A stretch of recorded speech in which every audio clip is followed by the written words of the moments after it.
Why do we like sad music when we're sad? Like, you're already having a rough day, and somehow your brain goes, perfect time for the saddest song ever written. Why does that feel good? First, let's be clear. You're not trying to make yourself worse. What you're actually doing is matching the vibe. Sad music lines up with how you already feel, and that matters more than it sounds. When a song puts words, sounds, or melodies to your mood, it feels like someone finally gets it. You don't have to explain anything. The song just shows up and goes, yeah, this is heavy. And your brain goes, thank you. That feeling has a name, emotional validation. But in normal human language, it just means feeling understood. Think about how comforting it is when a friend says exactly the thing you were thinking but couldn't say out loud. Sad music does that, except it's 3 minutes long and doesn't ask follow-up questions. There's another big reason too. Sad music gives you a safe place to feel sad. Real-life sadness is chaotic. It comes with memories, regrets, unread messages, and that one embarrassing thing you said 5 years ago that your brain will never let go. Music, on the other hand, is contained. It has a start, a middle, and an ending. The sadness lives inside the song, not all over your life.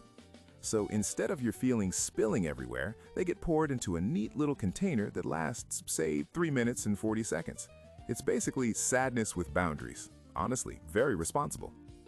Now for the slightly nerdy part, but stick with me because it's kind of cool. When you listen to sad music, your brain reacts almost like it does to real sadness. But here's the twist. It also knows you're safe. Nothing actually bad is happening. It's just sound waves hitting your ears. Because of that, your body can release a hormone called prolactin. Prolactin usually shows up when people cry or grieve, and its job is to calm you down and comfort you. You can think of it as your body's there chemical. The surprising part is that sad music can trigger this comfort response without the real-world crisis. So you get the soothing chemistry without the breakup text, the argument, or the existential spiral. It's like emotional comfort on a free trial. This is why sad music can feel strangely warm instead of crushing.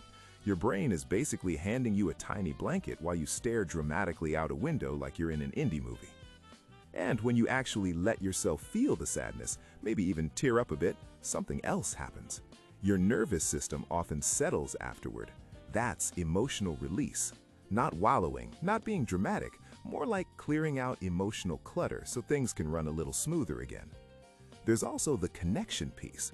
Sad songs remind you that someone else has felt this too. Somewhere out there, a stranger wrote a song because they couldn't handle what they were feeling, and now it's helping you handle yours. That alone can make loneliness feel a little less loud. So, if you ever catch yourself reaching for a sad playlist when you're already down, don't judge it. You're not sabotaging your mood, you're processing it. You're letting your brain do what it's actually pretty good at, regulating emotions with rhythm, melody, and a bit of chemistry. Think of sad music as DIY emotional first aid. No appointment required. And here's a fun curiosity to leave you with. If sad music can make us feel better, why do happy songs sometimes make us cry? Your brain is complicated like that, and honestly, that's part of what makes it interesting.